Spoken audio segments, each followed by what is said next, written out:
Hello, welcome to the AgriToppers Academy YouTube channel. As you know, we have started soil science topic. So this is the third lecture of soil science. In this lecture, we will cover the following topics. These are humus and organic matter, problematic soils of India, reclamation of soil, physical classification of water, soil erosion, manure and fertilizer, classification of fertilizers and micronutrients. First topic is humus. Humus कैसे बनता है? तो सबसे पहले जब भी soil में जो प्लांट टिश्यूज और animal waste material soil organisms की वजह से डिकम्पोस्ट हो जाते हैं, डिकम्पोस्ट होने के बाद ये एक डार्क ब्राउन कलर का कॉम्प्लेक्स और एक मिक्सचर फॉर्म करते हैं. इस मिक्सचर को हम ह्यूमस बोलते हैं. And this humus consist of 40 to 45% lignin and 30 to 33% protein. इसीलिए हम इसे लिग्नोप्रोटीन कॉम्प्लेक्स बोलते हैं. नेक्स्ट यहाँ पे कुछ इंपॉर्टेंट कार्बन टू नाइट्रोजन का रेशियो दिया है. ये एग्जाम पर्पज से इंपॉर्टेंट है. The CN ratio for humus is 10:1, CN ratio for normal soil is 12:1, CN ratio for legumes is 20 to 30:1, CN ratio for farmyard manure is 20 to 30:1, CN ratio for microorganism is 4 to 9:1 and CN ratio for crop straws are 100:1. ये important carbon nitrogen के ratio हैं, इसे आप याद कर लेना. Now next topic है organic matter. अभी हमने देखा कि ह्यूमस और ऑर्गेनिक मैटर के अंदर कार्बन टू नाइट्रोजन का रेशियो होता है 9:1 और 12:1. तो इसमें कार्बन का परसेंटेज होता है 50 to 58% एंड नाइट्रोजन का परसेंटेज होता है 5 to 5.5% और ओवरऑल रेशियो आता है 9:1. सो जिस भी सॉइल में ऑर्गेनिक मैटर कंटेंट ज़्यादा होता है उसमें सॉइल की फर्टिलिटी भी ज़्यादा होती है. लेकिन प्रेजेंटली हम इतना ज़्यादा केमिकल्स यूज़ करते हैं एग्रीकल्चर करने के लिए, जिसकी वजह से सॉइल में प्रेजेंट जो माइक्रो ऑर्गेनिज्म है उनकी डेथ होती है. और माइक्रो ऑर्गेनिज्म की डेथ होने की वजह से plant tissues and animal waste decompose नहीं हो पाते हैं प्रॉपर तरीके से. इसीलिए सॉइल की फर्टिलिटी और सॉइल की हेल्थ भी डिक्लाइन होती जा रही है. Generally organic matter content grassland areas में ज़्यादा प्रेजेंट होता है as compared to forest areas से. एंड ऑर्गेनिक मैटर निकालने का फॉर्मूला होता है organic matter is equals to organic carbon present in soil multiplied by 1.724. This 1.724 is called as Bamblin factor. The status of nitrogen in general soil is 0.03 to 0.05%. Now next point is soil buffering. Soil buffering का मतलब होता है कि soil की capability है ये कि soil में कितने भी acidifying and alkaline factors present हो फिर भी सॉइल एक स्टेबल पीएच को मेंटेन करता है. इसे हम बोलते हैं soil buffering capability and it regulates the availability of nutrients to the plants. Next topic है कैटायन एब्जॉर्प्शन ऑर्डर. सॉइल में एल्यूमिनियम आयन सबसे ज़्यादा इजीली एब्जॉर्ब हो जाता है, then calcium ion, then magnesium ion and last में होता है पोटेशियम आयन. क्योंकि पोटेशियम आयन कॉलॉइड पार्टिकल्स से बहुत लूजली बॉन्डेड होता है एंड पोटेशियम आयन्स में लीचिंग लॉस भी ज़्यादा होता है. और लीचिंग का मतलब होता है कि जब भी न्यूट्रिएंट्स सॉइल की अपर लेयर से लोअर लेयर्स में जाते हैं या फिर सॉइल की अपर लेयर से रिमूव हो जाते हैं, इस प्रोसेस को हम लीचिंग बोलते हैं. Next is anion exchange order. Anion exchange order है H2PO4- 2 phosphate ion, then hydroxide ion, then sulfate ion and then nitrate ion. और एनायंस में भी जो नाइट्रेट आयन है वो कॉलॉइड पार्टिकल्स के साथ लूजली बॉन्डेड होता है एंड यहाँ पर भी लीचिंग लॉस ज़्यादा होता है. That is why it is not easily available to the plants. Next terminology है फ्लॉक्यूलेशन. फ्लॉक्यूलेशन प्रोसेस का मतलब होता है कि जब भी अपोजिटिवली चार्ज आयंस मींस पॉजिटिव और नेगेटिव आयंस कंबाइंड हो जाते हैं और इनके बीच में एडिशन हो जाता है, इस प्रोसेस को हम फ्लॉक्यूलेशन बोलते हैं. और सॉइल में जब भी सॉइल के पार्टिकल्स एक कॉम्पैक्ट स्ट्रक्चर फॉर्म करते हैं उसे हम फ्लॉक्यूलेशन बोलते हैं. और फ्लॉक्यूलेशन का ऑर्डर होता है aluminium ion, then calcium ion, then hydrogen ion and then magnesium ion. Magnesium ion में सबसे कम फ्लक्चुएशन होता है, means magnesium ions easily compact structure form नहीं करती है। नेक्स्ट पॉइंट है sequence of availability and the absorption of nutrients. Soil में सबसे पहले कौन सा न्यूट्रिएंट इजीली एब्जॉर्ब हो जाता है, that is nitrogen, then potassium and then phosphorus NKP। Next यहाँ पे टेबल में pH वैल्यू दी है कि जब भी सॉइल में ये जो इंपॉर्टेंट न्यूट्रिएंट्स प्रेजेंट होते हैं तो इन न्यूट्रिएंट्स की वजह से सॉइल का pH कैसे चेंज होता है। तो जब भी सॉइल के अंदर aluminium, iron, manganese and zinc ions present होते हैं तो उस टाइम पे सॉइल का pH एसिडिक होता है, दैट इज लेस देन 6। जब भी सॉइल में फास्फोरस एंड बोरोन का अमाउंट ज़्यादा प्रेजेंट होता है तो उस टाइम पे सॉइल न्यूट्रल pH शो करती है 6 to 6.5। एंड सॉइल में जब कैल्शियम एंड मोलिब्डेनम का परसेंटेज ज़्यादा प्रेजेंट होता है तो उस टाइम पे सॉइल बेसिक प्रॉपर्टी शो करती है having pH greater than 7। This availability of calcium and molybdenum increases with increase in pH। Now next topic है सॉइल एसिडिटी। सॉइल एसिडिटी का मतलब होता है कि सॉइल के अंदर कितने hydrogen and aluminium ions present हैं सॉइल सॉल्यूशन में, इसे हम सॉइल एसिडिटी बोलते हैं। जब भी सॉइल सॉल्यूशन के अंदर hydrogen and aluminium ions develop होते हैं उसे हम एक्टिव एसिडिटी बोलते हैं, और जब भी सॉइल कॉलोइड्स के अंदर hydrogen and aluminium ions absorb होते हैं उसे हम एक्सचेंज एसिडिटी बोलते हैं।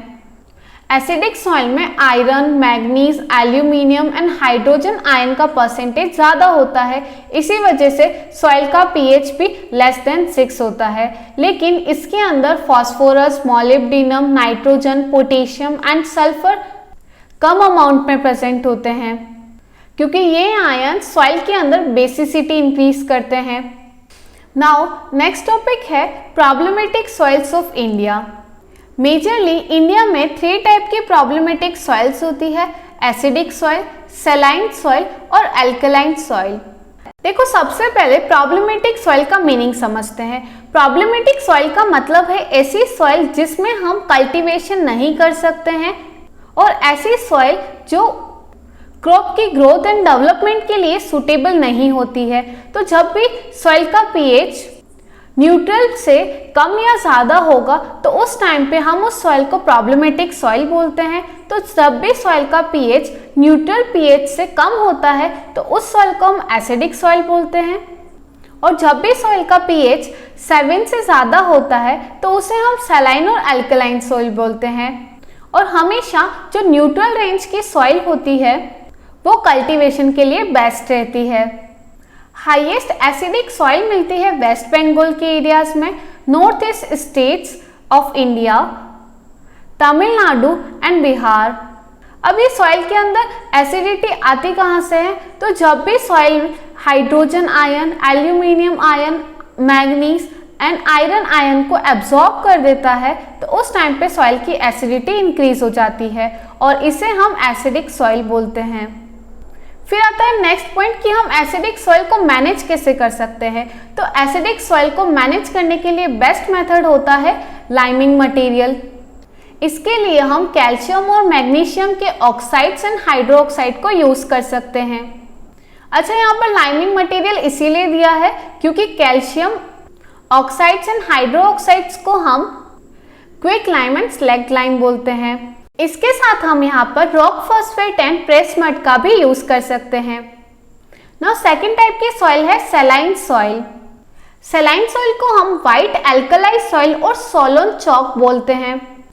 सैलाइन सॉइल में सॉल्युबल सोल्ट्स का परसेंटेज ज़्यादा रहता है। इसमें सोडियम, कैल्शियम, मैग्नीशियम के क्लोराइड एंड सल्फेट सोल्ट्स मिलते हैं। तो सैलाइन सॉइल का फॉर्मेशन कैसे होता है ये समझते हैं। जब भी एरिड रीजन या सेमी एरिड रीजन्स के अंदर कम रेनफॉल होने की वजह से सॉइल के अंदर सॉल्ट के पार्टिकल्स डिपॉजिट हो जाते हैं और ये सॉल्ट्स अर्थ के क्रस्ट पे एक लेयर फॉर्म कर देते हैं। इसमें हम सॉइल के सैलिनिटी को मेजर करने के लिए इलेक्ट्रिकल कंडक्टिविटी को यूज करते हैं। नेक्स्ट पॉइंट आता है reclamation of saline soil. Reclamation का मतलब होता है कि सॉइल से हम एक्सेस सॉल्ट्स को रिमूव कैसे कर सकते हैं। तो इसे रिमूव करने के लिए हम सॉइल में फ्लडिंग कर सकते हैं, लीचिंग कर सकते हैं, जिससे सॉइल में प्रेजेंट सोल्ट लीच्ड आउट हो जाएंगे। इसके साथ में हम फ्लडिंग करके ड्रेनेज प्रोवाइड कर सकते हैं। सॉइल सैलिनिटी कंडीशन को अवॉइड करने के लिए हम सॉइल को कंटिन्यूअसली मॉइस्चर प्रोवाइड कर सकते हैं, इरिगेटेड रख सकते हैं फील्ड को। इसके साथ में हम FIM का भी यूज कर सकते हैं। Now third type of soil है एल्कलाइन सॉइल। एल्कलाइन सॉइल का मतलब है ऐसी सॉइल जिसमें बोरोन, मॉलिब्डेनम एंड सोडियम की टॉक्सिसिटी प्रेजेंट होती है। एल्कलाइन सॉइल के अंदर potassium, calcium and magnesium ions के कार्बोनेट्स एंड बाइकार्बोनेट्स मिलते हैं। Alkaline soil semi arid regions और सब ह्यूमिड एरियाज में मिलती है and it is black in colour. Alkaline soil में हम यूरिया की जगह पर calcium ammonium nitrate and di ammonium phosphate का यूज करते हैं। नेक्स्ट पॉइंट है reclamation of alkaline soil. Alkaline soil और सोडिक सॉइल जिसका pH 8.5 से ज्यादा होता है, उसके रिक्लेमेशन के लिए हम जिप्सम और आयरन पायरेट का यूज कर सकते हैं। इसके साथ में हम ग्रीन मैन्योरिंग को भी कल्टीवेशन कर सकते हैं और इसे सॉइल में इनकॉर्पोरेट कर सकते हैं। साथ में हम कुछ सॉल्ट टॉलरेंट क्रॉप्स का कल्टीवेशन कर सकते हैं। सो this is all about problematic soil of India. Next topic is relatively salt sensitive crops. यहाँ पे कुछ क्रॉप्स के एग्जांपल्स दिए हैं जो सॉल्ट कंडीशन को टॉलरेट कर सकती है। They are high tolerant crops, medium tolerant crops and sensitive crops. Example of field crops that can tolerate high salty condition. The examples are barley, tincha, sugar beet, tobacco, cotton and mustard. Example of medium tolerant crops are rice, sorghum, pearl millet, arhar, wheat, rye and oat. An example of sensitive field crops are sunham, pea, groundnut, moong, gram and urad. Example of fodder crops that can tolerate high salty condition are Rhodes grass and Kush grass. Examples of medium tolerant fodder crops are Sudan grass, Berseem, Lucerne and sorghum. Example of fodder crops which are sensitive to salty condition. The example are cluster bean. Next example है vegetables का. Vegetables which can tolerate high salty condition. The example is spinach, sugar beet, Brassica rapa. Example of medium tolerant crops are cabbage, cauliflower, tomato, carrot, onion and potato. An example of sensitive vegetable crop is same, which is a English variety of Raphamus. Next है fruit crops. Fruit crop which can tolerate high salty condition, that is date palm and falsa. Example of medium tolerant salty crops are pomegranate, grapes, guava, mango, banana and bear. Example of sensitive fruit crops are apple, lemon, strawberry and almond. In case of saline soil, gypsum should not be recommended because the sulfate also increases the salt concentration. Next term given है amendments. Amendments कुछ ऐसे substances होते हैं जो plant growth को increase कर देते हैं by emulating some chemical and physical properties of soil. Next यहाँ पे problematic soil के कुछ important parameters दिए हैं, that is pH, electrical conductivity and exchangeable sodium percentage. Saline soil का pH होता है less than 8.5, electrical conductivity होती है greater than 4 डेसीसीमेन पर मीटर and ESP होता है less than 15. Alkaline soil का होता है pH greater than 8.5, EC less than 4 in ESP greater than 15. And third category आती है saline alkaline soil. saline alkaline soil के पैरामीटर्स saline soil और alkaline soil जैसे होते हैं. इसे हमें ऐसे याद रखना है कि saline alkaline soil में pH, EC एंड ESP तीनों की वैल्यू ज़्यादा होती है. जैसे कि अल्कलाइन सॉइल में pH ग्रेटर देन 8.5 था, तो सलाइन अल्कलाइन सॉइल में भी ग्रेटर देन 8.5 होगा. देन सलाइन सॉइल के अंदर EC ग्रेटर देन 4 होता है, तो सलाइन अल्कलाइन सॉइल में भी ग्रेटर देन 4 होता है. देन एल्कलाइन सॉइल में ESP ग्रेटर देन 15 होता है, तो सलाइन एंड एल्कलाइन सॉइल में भी ग्रेटर देन 15 होता है। नेक्स्ट टॉपिक है physical classification of soil water. Soil water को मेनली 3 टाइप से क्लासिफाई करते हैं, hygroscopic water, capillary water and gravitational water. Hygroscopic water का मतलब है ऐसा वाटर जो कि सॉइल कॉलाइड पार्टिकल से बॉन्डेड रहता है और इसमें टेंशन प्रेजेंट होती है 31 to 10,000 atmosphere pressure.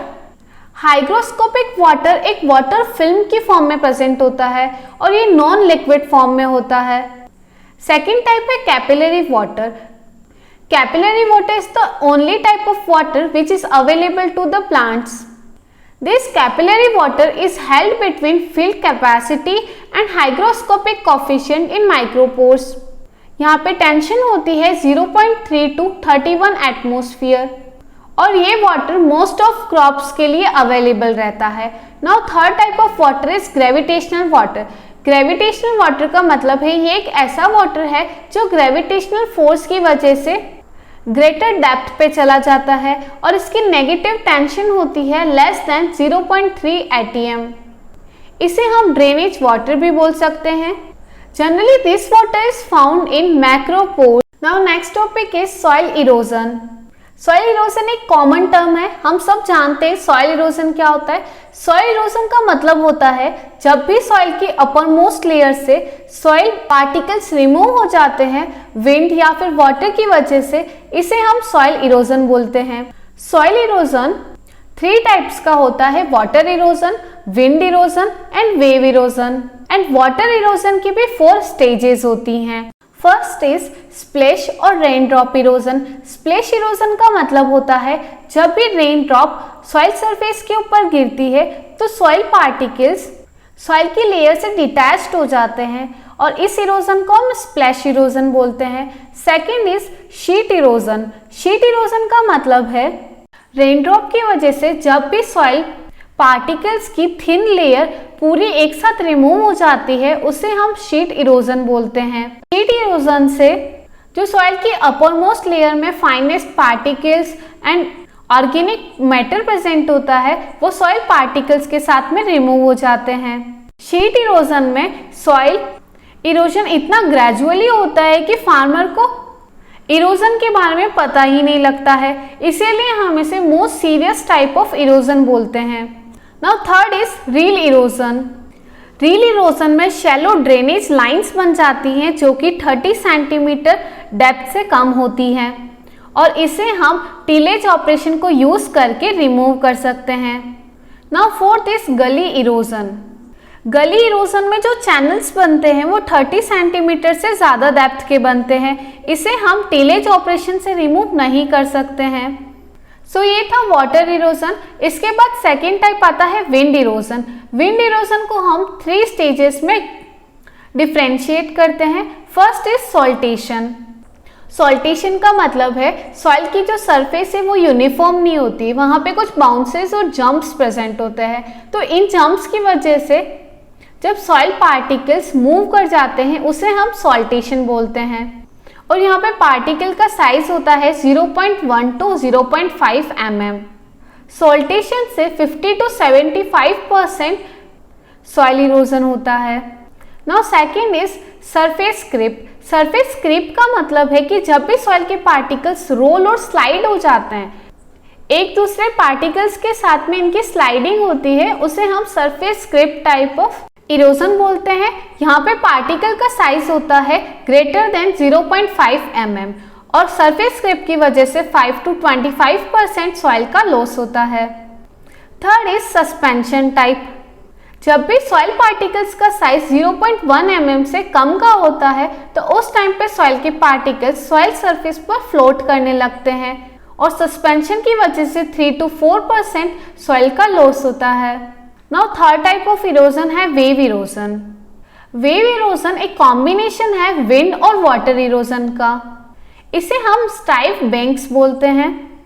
The permissible limit of soil loss in India is 12 ton per hectare per year and the rate of soil erosion in India per hectare is 16.4 ton per hectare per year.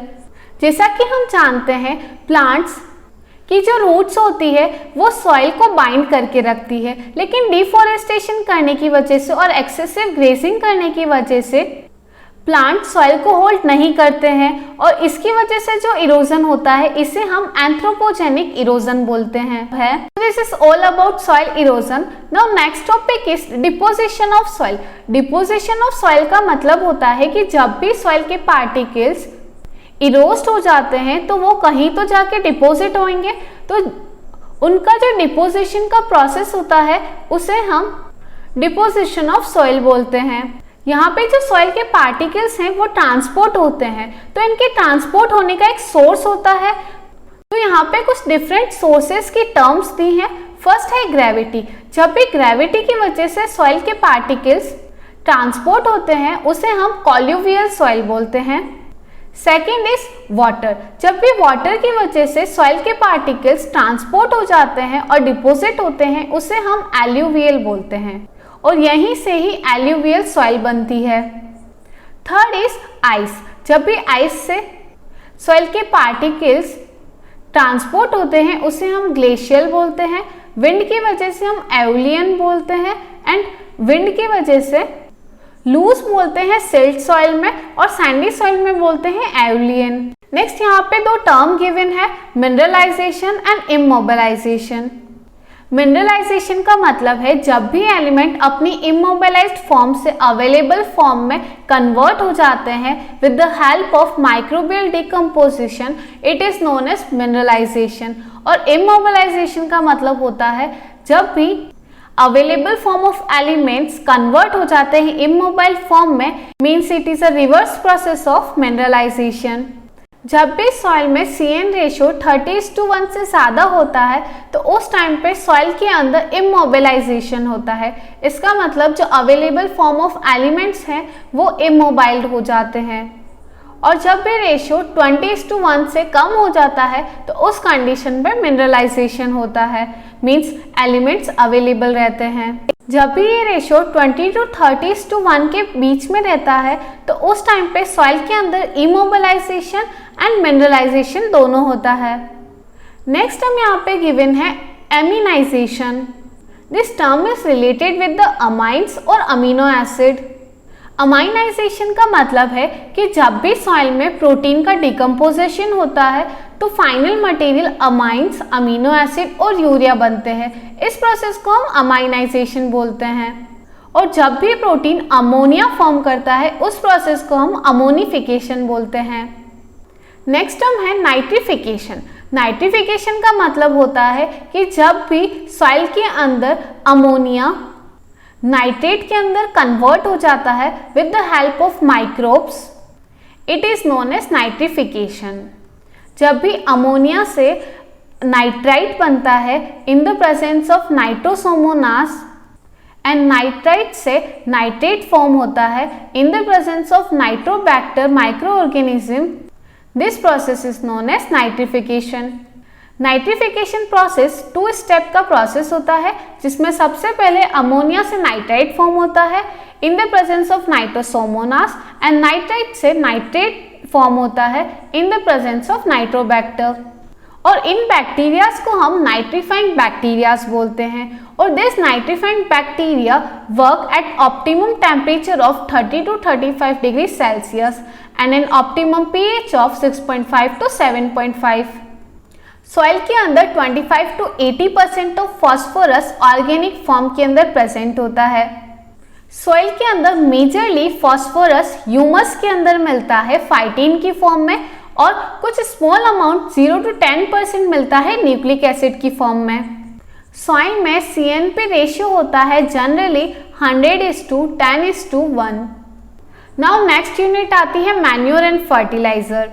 Manure and fertilizer, जैसे कि हम इसका basic difference जानते हैं, manure organically derived होते हैं and fertiliser chemicals से form होते हैं। फर्टिलाइजर का एप्लीकेशन हम स्मॉल क्वांटिटी में करते हैं एंड मैन्योर का एप्लीकेशन लार्ज क्वांटिटी और टन्स में किया जाता है। नेक्स्ट डिफरेंस आता है कि कंटिन्यूअसली फर्टिलाइजर को अप्लाई करने से सॉइल की हेल्थ डिक्लाइन हो सकती है, लेकिन कंटिन्यूअसली मैन्योर को यूज करने से सॉइल की हेल्थ इंप्रूव हो जाती है।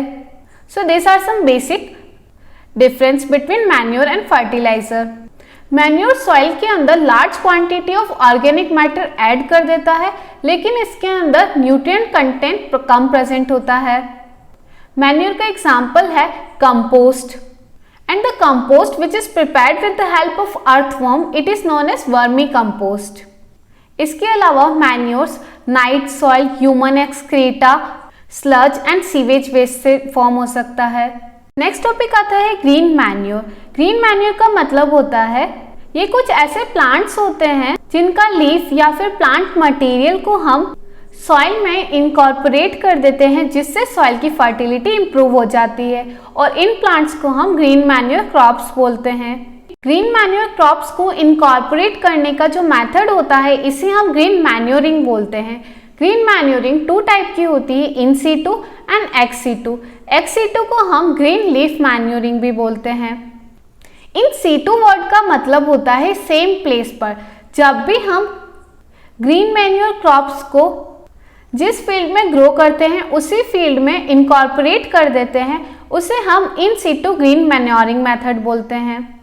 और इन सीटू ग्रीन मैन्योरिंग के लिए हम सनहेम, डींचा, क्लस्टर बीन्स, सेस्बानिया रोस्टेटा को यूज करते हैं।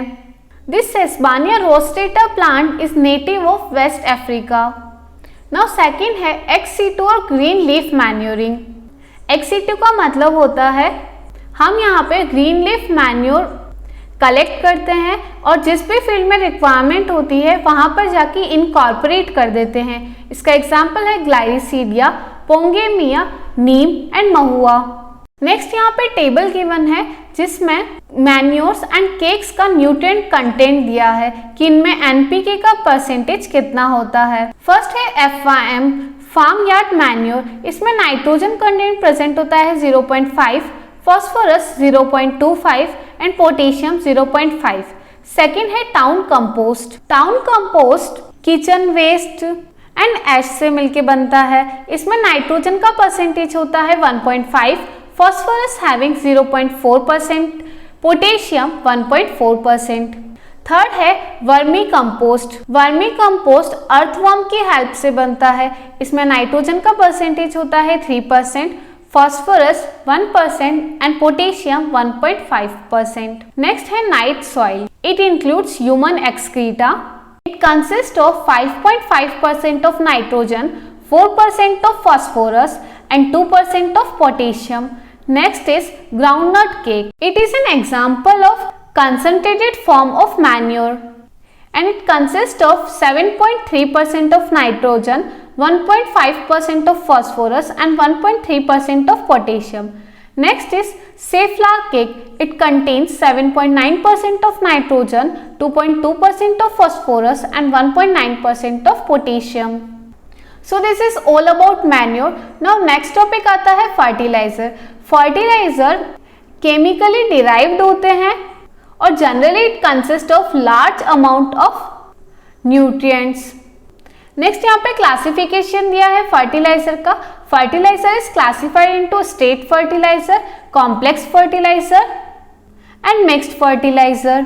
स्टेट फर्टिलाइजर का मतलब होता है ऐसा फर्टिलाइजर जिसके अंदर एक single major plant nutrient present होता है। कॉम्प्लेक्स फर्टिलाइजर का मतलब होता है ऐसा फर्टिलाइजर जिसमें 2 या फिर 2 से ज़्यादा मेजर प्लांट न्यूट्रिएंट्स प्रेजेंट होते हैं but in a definite ratio. The example is DAP, di ammonium phosphate. DAP में नाइट्रोजन एंड फॉस्फोरस दोनों प्रेजेंट होता है। थर्ड है मिक्स्ड फर्टिलाइजर। मिक्स्ड फर्टिलाइजर भी 2 या फिर 2 से ज़्यादा फर्टिलाइजर के कॉम्बिनेशन से बनता है बट ये एक फिक्स्ड रेशो में नहीं होता है। Next is complete fertilizer. Complete fertilizer का मतलब होता है ऐसा फर्टिलाइजर जिसके अंदर 3 प्राइमरी मेजर न्यूट्रिएंट्स प्रेजेंट होते हैं जिसमें नाइट्रोजन, फॉस्फोरस एंड पोटेशियम तीनों प्रेजेंट होते हैं। नेक्स्ट है low analysis fertilizer. Low analysis fertilizer का मतलब है ऐसा फर्टिलाइजर जिसमें 25% से भी कम परसेंटेज प्राइमरी न्यूट्रिएंट का प्रेजेंट होता है। इसका एग्जाम्पल है SSP। नेक्स्ट है high analysis fertilizer. High analysis fertilizer का मतलब है ऐसे फर्टिलाइजर जिसमें प्राइमरी न्यूट्रिएंट का टोटल परसेंटेज 25% से ज़्यादा होता है। इसका एग्जाम्पल है यूरिया। एसएसपी में 16% P2O5 प्रेजेंट होता है एंड यूरिया में 60% नाइट्रोजन प्रेजेंट होता है। इसीलिए हम यूरिया को हाई एनालिसिस फर्टिलाइजर में इंक्लूड करते हैं एंड एसएसपी को लो एनालिसिस फर्टिलाइजर में इंक्लूड करते हैं। नेक्स्ट टॉपिक है फर्टिलाइजर ग्रेड। फर्टिलाइजर ग्रेड का मतलब होता है कि minimum guaranteed plant nutrient content कितना प्रेजेंट है एनपीके का। So it is 19:19:19। Next is fertilizer ratio. Fertilizer ratio का मतलब होता है हम एनपीके नाइट्रोजन P2O5 इन K2O का रिलेटिव परसेंटेज लेते हैं जिसे हम फर्टिलाइजर रेशियो बोलते हैं। नेक्स्ट है order of hygroscopic nature of fertilizer. Hygroscopic nature का मतलब होता है कि किसी भी फर्टिलाइजर को जब हम सराउंडिंग एटमॉस्फेयर में रखते हैं तो उस टाइम पे फर्टिलाइजर मॉइस्चर को एब्जॉर्ब कर लेता है and this tendency to absorb moisture is called as hygroscopic nature. Ammonium nitrate का सबसे ज्यादा हाइग्रोस्कोपिक नेचर होता है, then urea, then ammonium sulphate and last होता है कैल्शियम अमोनियम नाइट्रेट का। सेकेंड है acidic residual nature of fertilizer. जब भी हम इन फर्टिलाइजर्स का यूज करते हैं तो ये फर्टिलाइजर सॉइल के अंदर एसिडिटी इंक्रीज कर देते हैं। तो सबसे ज़्यादा एसिडिक रेसिडुअल नेचर होता है एनहाइड्रस अमोनिया का। इसकी इक्विवेलेंट एसिडिटी होती है 148 विच इज हाईएस्ट। सेकेंड है ammonium chloride, next is ammonium sulphate, next urea, then ammonium nitrate which is having lowest 60 equivalent acidity. Next order दिया है basic residual nature of fertilizer. सबसे ज़्यादा basic residual nature होता है calcium cyanamide का 63 equivalent basicity, then sodium nitrate, then dicalcium phosphate और potassium nitrate, then last है calcium nitrate which is having 21 equivalent basicity. अभी जो हमने ऑर्डर्स पढ़ा है उसी की यहाँ पे वैल्यूज गिवन है। एनहाइड्रस अमोनिया में इक्विवेलेंट एसिडिटी होती है 148 milli equivalent per 100 gram, then ammonium chloride, ammonium sulphate nitrate, urea, DAP and ammonium nitrate.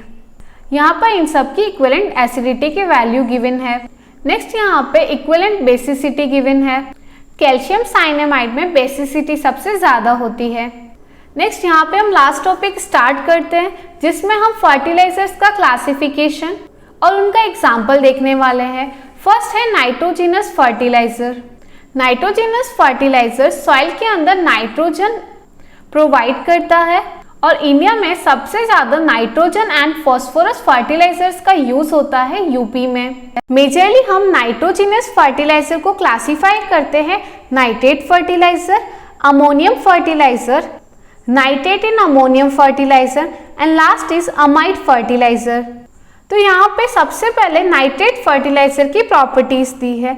Nitrate fertilizer are highly mobile in soil, they are suitable for top dressing.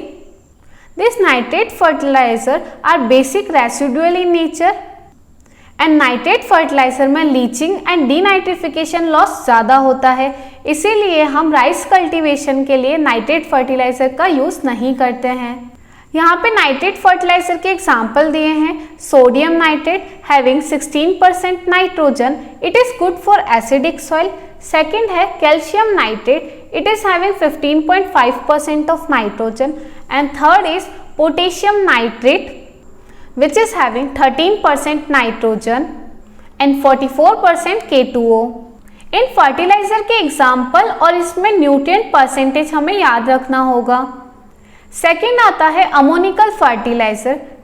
Ammoniacal fertiliser की यहाँ पे properties दी है। Ammoniacal fertiliser में generally leaching loss कम होता है, इसीलिए हम राइस कल्टीवेशन के लिए इसे यूज़ करते हैं।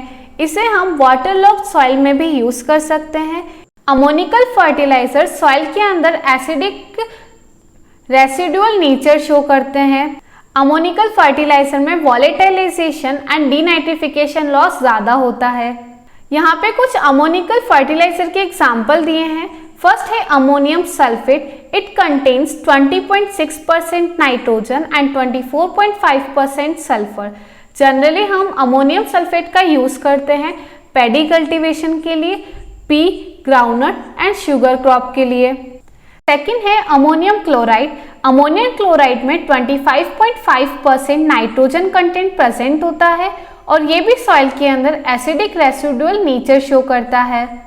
थर्ड टाइप ऑफ फर्टिलाइजर है both ammonia and nitrate fertilizer. इसका एग्जाम्पल है ammonium nitrate. It contains 33% nitrogen. It is highly hygroscopic in nature and it is explosive fertiliser.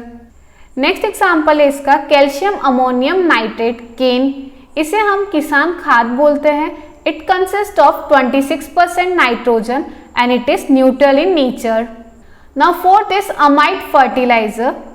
Amide fertilizer का example है यूरिया। इंडिया में सबसे ज़्यादा nitrogen fertilizer में urea का यूज़ किया जाता है because it is the cheapest source of nitrogen. It contains 46% nitrogen. Urea hygroscopic nature का होता है। Urea acidic residual nature show करता है और नाइट्रोजन की एफिशिएंसी को इंक्रीज करने के लिए हम नीम कोटेड यूरिया का भी यूज करते हैं।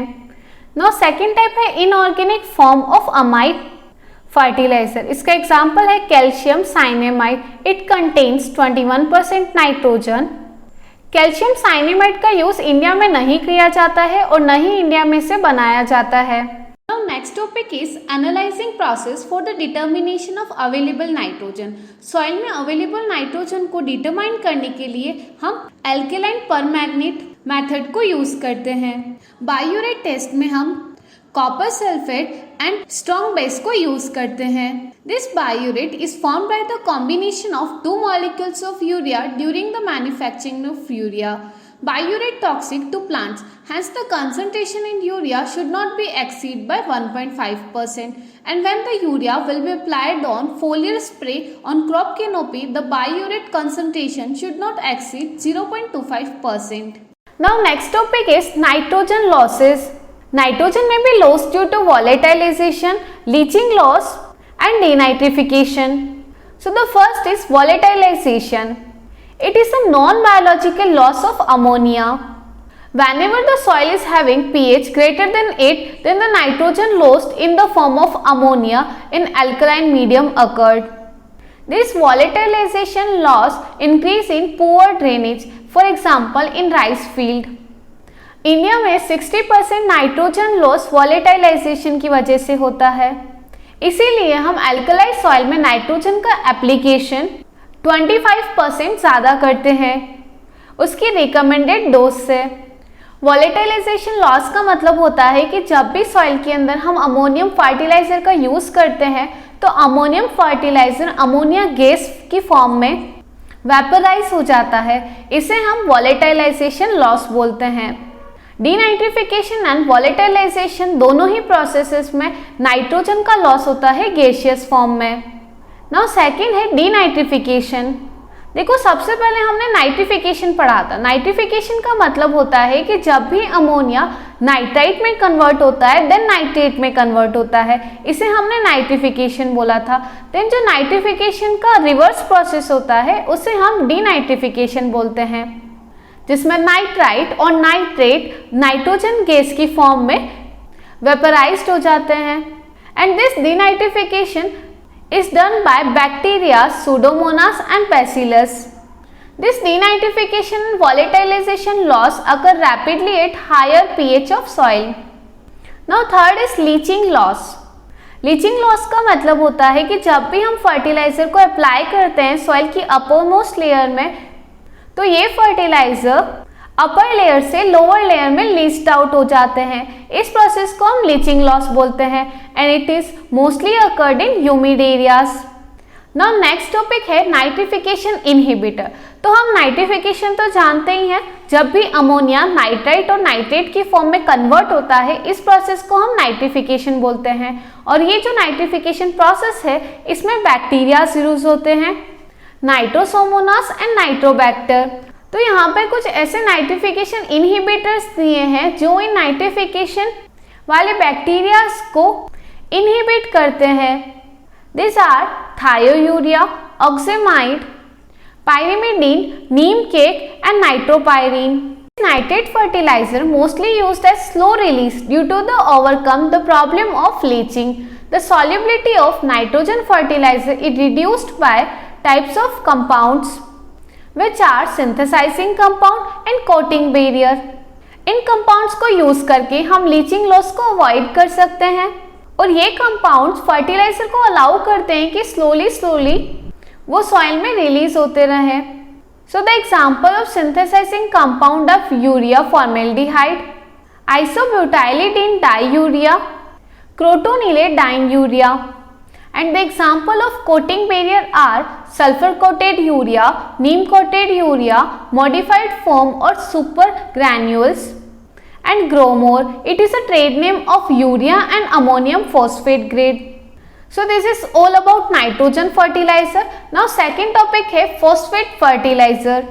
Phosphate fertilizer are classified into water soluble, citrate soluble and water and citrate insoluble. Example of water soluble phosphatic fertilizer are SSP, DSP, double superphosphate, TSP, triple superphosphate, DAP, diammonium phosphate and MAP, monoammonium phosphate. इन सभी के nutrient percentage हमें याद रखने होंगे। SSP में 16% P2O5 present होता है, 19% calcium and 12% sulphur present होता है। DSP is having 32% P2O5, DAP is having 18% nitrogen and 46% P2O5. Example of citrate soluble fertilizer are dicalcium phosphate having 33 to 40% P2O5 and basic slag having P2O5 14 to 18%. Third category is citrate and water insoluble phosphatic fertilizer. The example are rock phosphate. It is having 20 to 40% P2O5. It is an important example of phosphatic fertilizer. It is used for acid soil reclamation. Other examples are raw bone meal and steamed bone meal. Next topic is BioSuper. It is a type of organic fertilizer which is mostly used in Australia.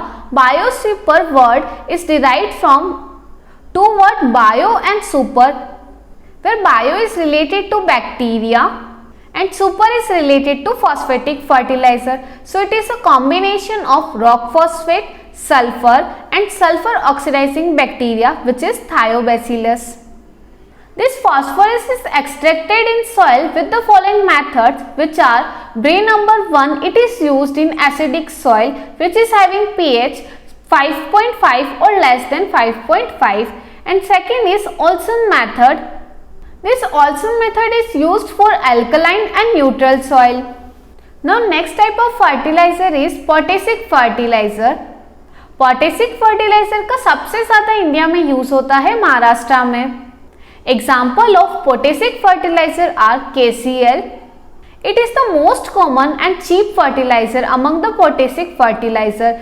इसमें सबसे ज़्यादा potassium present होता है, it is 60%। इसे हम muriate of potash and potassium chloride बोल सकते हैं। And it is suitable for acidic and heavy soil, but it is not suitable for alkaline soils. KCl का यूज हम sugar cane, sugar beet, tobacco, tomato, potato crop में नहीं कर सकते हैं क्योंकि इन क्रॉप्स में क्लोराइड आयन प्रेजेंट होने की वजह से शुगर एक्यूमुलेशन अफेक्ट हो सकता है। This higher content of chloride ion reduces the burning quality of tobacco and it interferes with the starch content in solanaceae crop. इसीलिए हम टोमेटो, पोटैटो, टोबैको के अंदर इसका यूज नहीं करते हैं। तो इन क्रॉप्स में हम K2SO4 या KNO3 का यूज कर सकते हैं। Now second example is K2SO4 potassium sulfate. It contains 48% K2O and 17 to 18% sulfur. This K2SO4 is suitable for the light soil and for those crop for which MOP is unsuitable, जैसे कि sugar crops या फिर solanaceae family के crops. Third is potassium nitrate KNO3. It contains 44% K2O and 13% nitrogen. Potassium nitrate का use mainly हम fruit trees, tobacco and vegetable crop के लिए करते हैं। It is an excellent source of potassium and nitrogen fertiliser. Next point है activity ratio. It measures the intensity of labile potassium in the soil. It represent that potassium immediately available to crop roots. This sodium and potassium is determined by the flame photometer method. So these are example of some primary plant nutrients. Now next topic is micronutrients. Example of micronutrients are ferrous sulfate. It is the most commonly used fertilizer which is sprayed at the rate of 0.5% on the standing crop like groundnut and soybean for the control of iron chlorosis. It contains 19% iron. Second है manganese sulfate. Manganese sulphate 26% manganese provide करता है। Third है zinc sulphate. It contains 36% zinc. जब भी plant में micronutrient की deficiency हो जाती है तब उस टाइम पर हम माइक्रोन्यूट्रिएंट फर्टिलाइजर का यूज करते हैं। जिंक सल्फेट को हम सॉइल में भी यूज कर सकते हैं और प्लांट में भी स्प्रे कर सकते हैं। इसके साथ में जिंक ऑक्साइड को हम सीड ट्रीटमेंट के लिए यूज करते हैं which is having 78% zinc. Next is borax. It is most commonly used of boron fertiliser. It contains 11% boron. Next है copper sulphate. Copper sulphate contains 22.5% copper. Copper sulphate को हम plants और soil दोनों में अप्लाई कर सकते हैं। Next is ammonium मॉलिब्डेट। It is generally used for foliar spraying. In pulses, molybdenum is most important nutrient because it is constituent of leg hemoglobin. Hence, it can be used at 3 gram per kg of seed of pulses. It contains 54% molybdenum. Last is gypsum having formula CaSO4.2H2O. Gypsum contains 29.2% calcium and 18.6% sulfur. Gypsum का use हम calcium and sulphur requirement के लिए करते हैं जैसे कि onion, mustard, groundnut और pulses crop में, और इसे हम अप्लाई करते हैं 250 kg पर हेक्टेयर की रेट से। कैल्शियम की डेफिशिएंसी की वजह से ग्राउंडनट के अंदर पॉपिंग देखने को मिलती है। पॉपिंग का मतलब होता है ग्राउंडनट के जो कर्नल्स हैं उसमें पुअर पॉट फिलिंग होती है, इसे हम पॉप पॉट भी बोलते हैं, और इसे ओवरकम करने के लिए हम जिप्सम का यूज कर सकते हैं। Gypsum is also used for the reclamation of alkali soil and it is applied at the rate of 800 kg पर hectare. So this is all about today's lecture. मिलते हैं हम नेक्स्ट वीडियो में। Next video में हम bio fertilizer, method of application of fertilizer, ये सभी topics को डिस्कस करने वाले